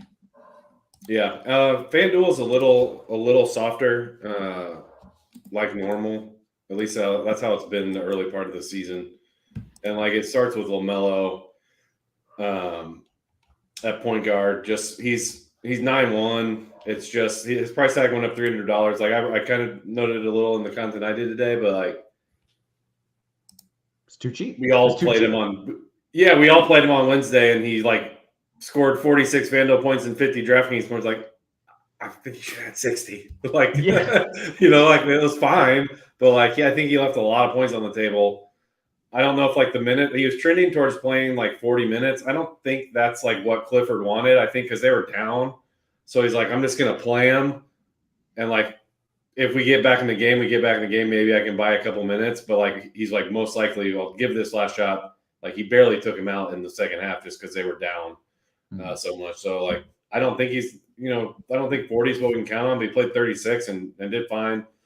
Low or highest turnover game of the season. And he had like 18 potential assists, only converted 7 of them. So, I mean, I think you play him. I mean, he's going to be uber chalk, but I think man, like I think in a weird way, like a projection won't say this, but like short of an injury or like extreme foul trouble, I think it's like we saw his floor, like a realistic floor. Like I think he's for sure getting 50 plus fantasy points tonight, like on FanDuel, and like who knows on DK with their bonus system. So like I think you play him and get different elsewhere because there's plenty of plays you can get different elsewhere. Because everyone's going to be in the same spot where it's like kind of iffy on some of these other positions. So I think you play him. Who I'd pair him with is probably just going to be Marcus Smart, just because is that under the average cost of a roster spot. Memphis has a team total. It's like 10 points higher than their season average. Obviously, they're very shorthanded. What I would be hesitant on with Smart is that he is picking up a lot of steam. Like LaMelo's 41%, Smart's 42%. 32%. That's a little scary. Like I'm fine eating that LaMelo. That gets a little scary with Smart. But if you're playing cash games, I would play him. I'll let Taylor talk through some like guys he wants to pivot to. Past those guys, I would say, and those guys are both just point guard eligible, so there's not a lot of stuff I like otherwise. Just some names I would mention. A lot of these guys, everything I'm looking at has shooting guards. So I don't think I'm going to rattle off any. Maybe like DSJ, but like I don't want to. I mean, that's kind of a little too off the board for me. Let's just look at shooting guard. So, like you have Harden. He's one guy I was going to mention. He's fine, but like just find the extra $1,000 to play Bane. The guys I was talking about at point guard, like the Kyries and the Cades, those guys are in the high eights. Like Paul George is there as well in that price range. Last piece stuff for me. I would say, along with if you're playing Bane here or playing him at small forward, a couple other ones would be like Keontae George. Let's see, like Monk. Like I read Keith Iser with some great stats in the expert survey today about the Sacramento point guard situation. Like he like sold me on playing Monk. If you want a cheap guy, play Monk. And I think he might be even cheaper on DraftKings or Roth. Let me look at I don't know P6 scan DraftKings. I thought I remember being cheaper, but I mean I read Keith's bullet when I want to play Monk. So he's the cheap guy I'd be looking at. I think I mentioned Hayward. Let's go to small forward where Hayward is. Like I would for sure play Kuzma first and foremost. Like Kuzma and Bane, like those guys float with their positional eligibility, but I would be playing those two guys for sure tonight. Let's see. What was that? Do you remember, like, I don't know, 10 days ago when I kept saying Kuz is going to blow up. We got to play Kuz. And I was getting laughed out of the building. And now everybody wants to play Kuz every night means. I feel like we should do, like when his name is mentioned on the show, it should just auto hit like a clip, like a what do they call the hype videos? A sizzle reel of Roth just talking about Kuzma. Thank you. That's all right. I just needed that dap. I just needed that. Thank you. And he was on pace for a crap load of minutes too. And his weren't like, we need to get back in it. Like we have him at 32. I think he was on pace for 36 or 37 off the top of my head.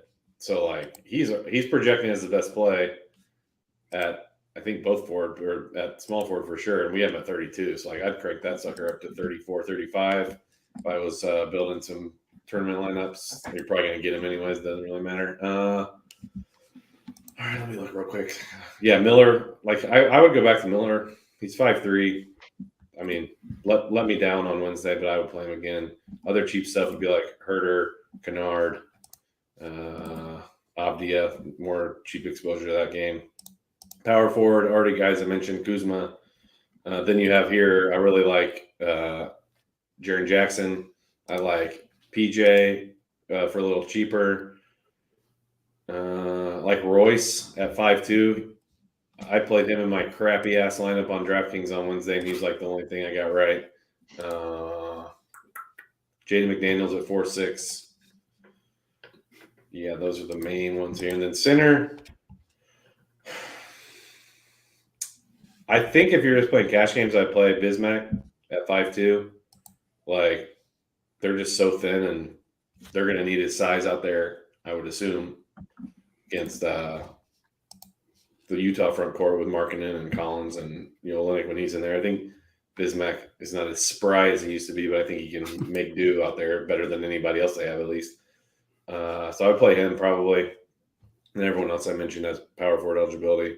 I didn't mention Sabonis, but I'd throw his name in there. Maybe Gobert as a upper mid-tier piece. That's about it for me. Okay, very good. Let's talk tournaments here because the people don't want to double up. They want to 100x their entries means. For that, we're going to kick it to Taylor here. And you can just kind of give me your tournament thoughts, or you could walk me through position by position and tell me what guys you're liking here. Yeah, I think I'll go position by position just because that's how I was planning on doing it. But wonderful. Let's point do guard, it. I That do is what think the people prefer. I think LaMelo is pretty good chalk. 9,100 is too cheap. If I'm going a little different, I think punting kind of with Tyus Jones is fine, just because he's kind of a good per minute guy historically. Gets no usage, but the minutes have been down. I think that's partially because of a lot of blowouts, but I think he can be okay for 5.5 on FanDuel. Fred VanVleet can't shoot at all. It would be cool if he could shoot a little better. Yeah, that would but a ton of it. Şengün could be out. Could see some more usage as a result. That game should be close, I hope. The Rockets presumably won't win every game by like 30 from here on out, but it'd be cool if they did as a Rockets fan. I do think the Clippers-Mavs game is interesting in tournaments just because it does have a really high total. It's 237, 1 point spread. So like no one's playing that. I think Luka 12K is in play just because it's Luka and no one's playing him. And Harden on FanDuel at 77 is kind of cheap. His usage has been quite low, but tons of assists, and I imagine he won't have an 18% usage rate forever. So that's not a bad play on FanDuel, I don't think, like especially if you're kind of trying to stack that game a little bit. Mm-hmm. Shooting guard, I think you can pay down Keontae George. Keon Ellis, I believe, started the last game for the Kings. He's 3.5. I don't know if he'll start again. That's a guy you can totally punt with in a tournament if he does. They're kind of low guards with Fox out. Jordan Hawkins, again, we don't have McCollum for the Pelicans. The Rockets are playing slow, but again, that should be a close game. Hawkins should start. He's cheaper on FanDuel than he is on DK, so I don't hate that, even after he frosted us all on Wednesday, but I think that's doable. And I do like the Malik Monk call as well, 5,900. Too cheap. Does everything for the Kings with no Fox, so good with that. Forwards, I think the Hornets-Wizards game is where you go. Kuz, obvious fine, 2K cheaper. Gordon Hayward, 7,100 in 2023 for Gordon Hayward is insane, but he's been doing well, and no Rozier, extra usage for him. So you can find that Miller as well, 53, like Meansy said. Power forward's kind of the same position. Jaren Jackson is the one that pops mainly in our projections just because Utah's awful. Memphis also awful, but they should be less awful than Utah. And he's, getting more usage with no John Morant.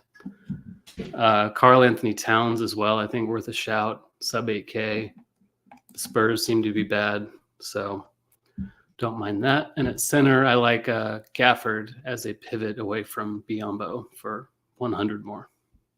Okay, very good. I love the VanVleet call if Şengün is out. Like, so much of that offense runs through Şengün that if he's out and VanVleet is like, I'm gonna run everything. Like this could be his coming out moment. So I absolutely love that call. I'm gonna work to get him in some lineups. In the meantime, let's kick it over to DK. Kind of walk through a build over there.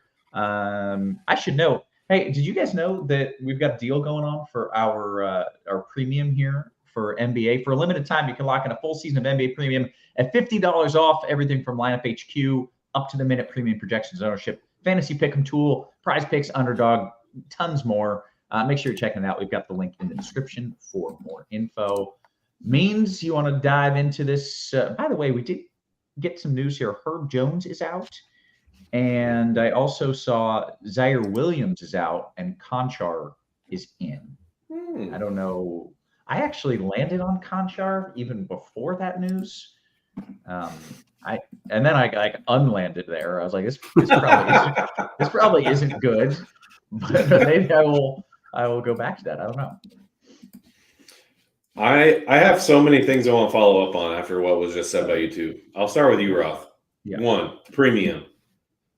My guy Taylor here has you covered on core plays on the weekends. So read that ish because it's good. And he will take care of you all on Saturdays and Sundays, not to mention all the other stuff that we have that Roth read. Secondly, I want to follow up on 2 things Taylor said. The Van Vliet thing. So like everyone, this is a great call by Taylor. Like everyone is talking about who are the centers I can play. Like it's like the very first thing you learn like NBA DFS. Like when one guy goes out, who's the guy's going to play for him?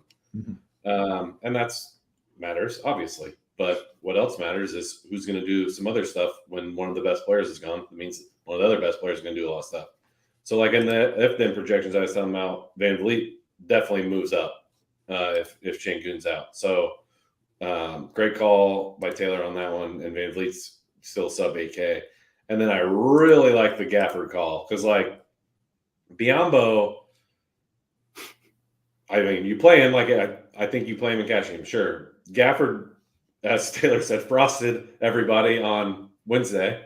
And he's like if this was 2 days ago, 4 days ago, or whatever, his ownership would be higher. Like obviously you got to factor in last game when the minutes were down a little bit, I think because of foul trouble, but like I think Gafford has a pretty higher ceiling than Biombo. Like Biombo, like I don't think he can get run out there for a lot of minutes.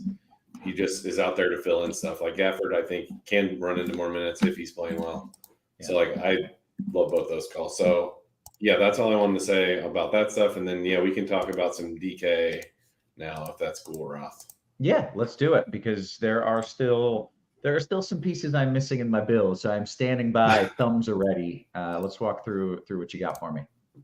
I mean, the cheap guy you're looking for is probably going to be Kennard, but I don't know how much we all love playing that, even as I sit here wearing this sweatshirt. Yeah. Let's see. Not at all. Yeah, no, thank you. And the issue is going to be I haven't refreshed, but I don't know if the Zaire Williams news is going to like move ownership towards Kennard because I'm fearful of it's one of those things where there's nothing. So like the one guy who is something is just going to get all the ownership who doesn't deserve all the ownership. So it's not like we're talking about a smash value. I'll refresh ownership when I'm done talking because I don't want to slow my computer down. Yeah, so DK, tough build. Like I don't even think you have to play like an expensive guy. Like by like the expensive, I think I'm saying like LaMelo, like Embiid. Like when you look at RG value, those are our 2 top RG values. I don't think you have to play either one of them. Like if you have something you like without it, go for it. Like make Kuzma and Bane your top spin ups or something like that. So if you can get LaMelo, play him. Great, sure, do it. If not, I'd be looking at like maybe build a Van Vliet lineup. Like he's already projected as one of our better point guards on DK. Put him in your shell lineup, and he's going to be one of the best plays on the slate if Şengün's out. So do that instead, maybe. Cheap stuff would be like the Derek White range, the Jordan Hawkins range, the Mike Conley range. It's like the 4 or 5 grossness that just close your eyes, don't watch the game, and hopefully you get 5x or whatever. I was looking at the Malik Monk box score when Taylor was talking. He was 4 for 16 from the field and had like 40 fantasy points because he shot like 19 free throws and had 10 assists. So like if he just even sniffs something close to that usage in this game, like man, and like just think if he shoots well. So yeah, I kind of want to double down on the Keith Eister Monk call there. But yeah, that's about it as far as like primary stuff I'd be looking at. I gave one a high guy, upper mid tier. Let's move on. Shooting guard is definitely Bane for me. Bane up top, Kennard down low. If you're just playing like a cash game, that's what I would do. Jalen Green, I was looking at his projection is going to go up pretty decently if Şengün's out. He's already projecting as our third best RG value, so you can look there. Herder is okay, but I think you're spinning up for Bane here. Let's go to small forward. Let's see. Oh man, this position. Probably Hayward for me. Avdia a little lower. He's got small forward, power forward.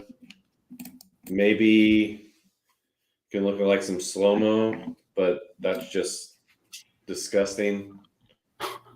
Man. Yeah, I'm trying to think. I'm trying to like actually, give a legit recommendation here, and I'm struggling because I think I think I would just play Hayward. We did get confirmation he's in. I think he got moved like probable earlier today. We got confirmation he's in. I would probably just play him and get out of this position immediately. So let's do that. Where power forward is Kuzma.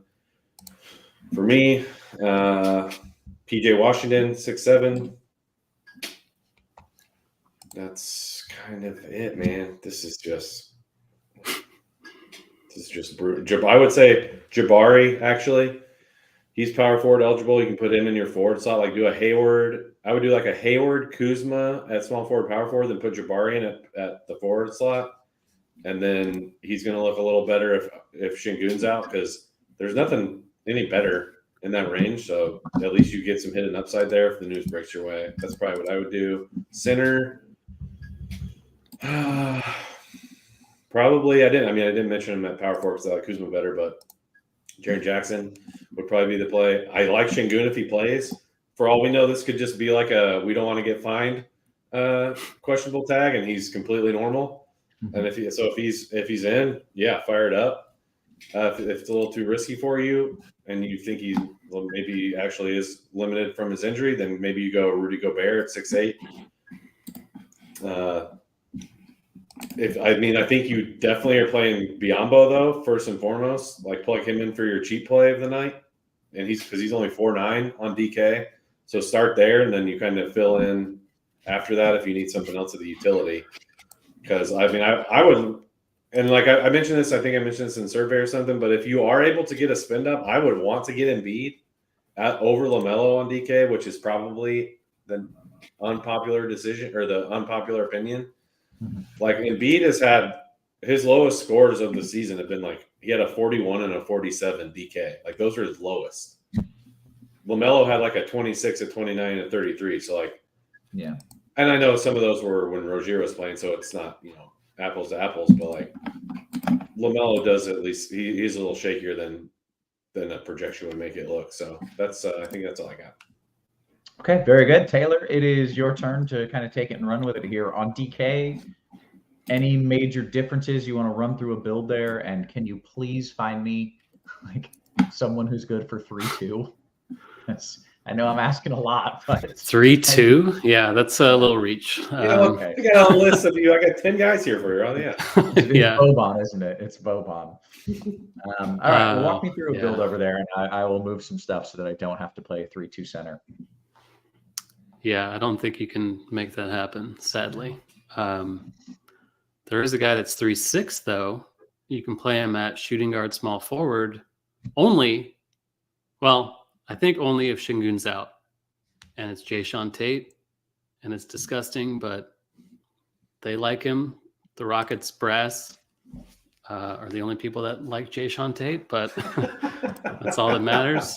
And he should. I think we have him at 27 minutes if Şengün's out. Like I said, I'm building for Şengün to be out.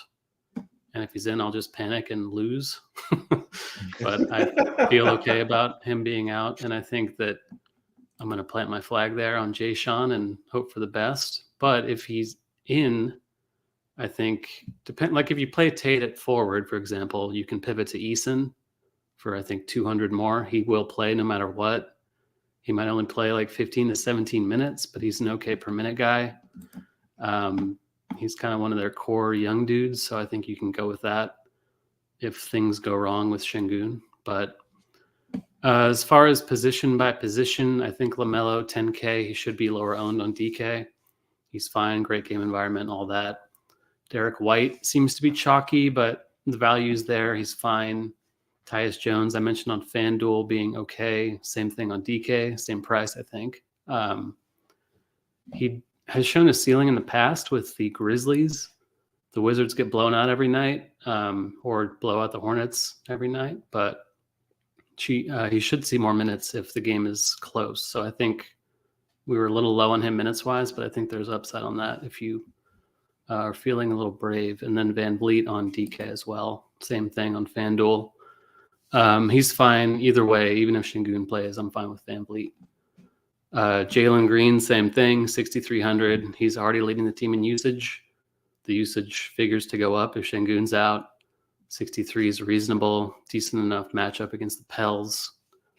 Luke Kennard, like Meansy said, he might start possibly with Zaire Williams out. Don't know about that, but 4,300, shooting guard only, great matchup. Minutes should be there. I can get behind it. Desmond Bain, same thing. Malik Monk, as we've talked about, great play. Forward, Gordon Hayward, fine. Asar Thompson, if you think the Pistons keep the game close against Philly, I think is fine. He's kind of like Ben Simmons, which I'm now realizing doesn't make him sound very good, but he kind of does everything except score, but he can score enough to still give you a pretty decent floor and decent ceiling. And I think he's a decent play for 69, both forward spots on DK. Dylan Brooks, if you must, maybe more usage with no Şengün. Power forward Kuz feels kind of like a lock, even in GPPs. I'm fine with it, 8K, eating that chalk. PJ Washington, Gordon Hayward, same thing. Avdia, Jaren Jackson. Trendon Watford, our projections liked earlier. He was projecting for like 20 DK points. I'm not sure about that, just because the minutes are pretty volatile with Brooklyn. I know they're shorthanded, but they're playing Boston. I guess if you think the Nets get blown out, which is quite possible, then Watford's a pretty good situational kind of punt play you can go to. And then I like the Embiid call as well. Detroit is a work in progress defensively. Embiid can get you 75 in 25 minutes. So cool with that. Okay. I know this is just a tournament build, and I'm worried we're focusing too much on it here, but talking about Houston, and then I'm looking into New Orleans bringbacks. So Zion, right? I've got Zion. Do they have a big man? Can you play J-Val, or does he never get the minutes? Where else can I do a bringback there in New Orleans that makes sense? I think Jordan Hawkins, sadly, is the one I would do. No, I like that. He chucks. He's not afraid to shoot. He's still reasonably priced. Should start with no McCollum in there. Valanciunas, if Şengün's out, I don't know if he'll play enough. We have Landale at 19 projected minutes if Şengün's out. So I think, and Zion on FanDuel, I think he's 8K. Totally cool with that. But on DK, I think it's kind of just Hawkins or nothing. Very nice. Okay, good stuff. Thank you. Guys, we got about 10 minutes until lock. Means, is there anything you want to add? We're getting some good questions that I want to get to here. Yeah, I like when we have diehard fans on the show. Because Squirrel and the Wizards, it's Taylor and the Rockets. I just know I can just say, if there's a Rockets question, yeah, you got this. It's so nice. Squirrel, Squirrel's reading all of the Wizards articles in the local paper as he's having someone wipe his snot with $100 bills. Yeah, so I like being able to just, you got this, because you were going to be way smarter about it than me for sure. So, yep. Yeah, very helpful, especially on a night like tonight when that value there in Houston may mean a lot for us. Speaking of which, we'll dive into these QQs. I'm going to get into, of course, the Discord, but This one is appropriate and timely. Karan Crooks says, should we fade PJ Washington in favor of Şengün news? Means, where does PJ Washington stack up? And yeah, that's the age-old question of like trying to. There's so many things you have to shuffle of like, well, hey, how much do you think Şengün's going to sit? If he does sit, how much better is the stuff later than what that is? I would say in these situations, I lean towards doing it. And by doing it, I mean waiting, just because. And my rationale for that is, it's not like PJ Washington is just like a standout play. Like he's basically like an even value. And that's not to say like someone that's going to open up is going to be better, but it's the person that if someone does open up that's like an equal value, it's going to be a cheaper value. So like in those situations, I would lean if it's the fringy guys, I lean on waiting. If it's LaMelo, I don't. Gotcha. Okay, that's fair. Got this question here. Actually, just a quick note: we do have a crunch time tournament that is getting fired up. Producer Devin took it down last time. I'm getting a DM. Devin took everything down. Or Devin took everything down last night on football. I got close to it last week. That's what I want to avoid. We got to get people in there because that makes me feel really guilty. Yeah, he's basically saying he will beat you all, but go ahead, sign in, jump in. I'm not going to do it because I don't know. I just don't feel good about my squads. I don't know what. Because Roth has his Boban lineup that right now, and he doesn't know how to change it. I literally am playing Boban. To be clear, I am 100% playing Boban for the bit. So hopefully that goes well. I can do some screenshot magic. All right, let's dive into more of these QQs real quick. As I mentioned, jumping over to the Discord. That's where the cool kids hang out. Fanduel GPP. Let's see what we got here. Super Stud plays. Which stud are you jamming in essentially in a Fanduel GPP? I think it's Luka, just because center, a lot of opportunity cost. I think you can go cheap there and get away with it. Luka's 12K. I think he'll be single-digit owned, so that's where I'd go. Okay. Means if you're building a FanDuel GPP lineup, who's the stud you're spending for? Embiid. Okay, very good. He's going to be like 3% on FanDuel. Okay. Taylor, this is a FanDuel single entry question. Do you think it's wild to pay down at point guard with guys like Tyus and Smart? You definitely mentioned Tyus, and possibly getting exposure to Ball by playing someone like PJ. My three spend ups would then be guys like that's probably Triple J, Kuz, and Ant. I feel 1% versus Spurs is a mistake by the field. Yeah, I think that's a good call just because San Antonio seems pretty bad again. No one's playing Edwards. People are paying up for LaMelo on FanDuel. So yeah, Tyus, Marcus Smart, Malik Monk, Mike Conley. If you are brave and yeah. Yeah, okay. If you like 25 points, I think it's fun. Okay, very nice. By the way, that was just a very informed question. You can tell that Jay Sam's is a sharp player with that question. That was a good question. FanDuel GPP, Taylor, can I actually, he says, Terry, can I play Towns? It's Taylor. It's Taylor. Can I play Towns in a FanDuel GPP, or is he going to frost me? The reason he might frost you is because the Timberwolves might murder the Spurs. So it's possible, but I do like that. Okay. JT Money says, means you're making one lineup on FanDuel. We'll say, like, we'll call it, oh, it's 100% GPP. He said it. The first three guys you're putting in with one lineup on FanDuel. 100% GPP. Yep. I would play LaMelo. I would play Kuz. And I would play... I don't want to steer this person wrong. That was a good question, too. I would play Embiid. Okay. And for the rest of your team, you have $3,500 per person. Good luck. We can make it work. I'm going to build it right now. Okay. Make it work. Prove it. I'm glad you didn't say Bane. Can I talk to you guys about Bane? I can't do it. Sure. I can't do it. Why? I just Why are you a Bane hater? I just don't think he's because he has short arms.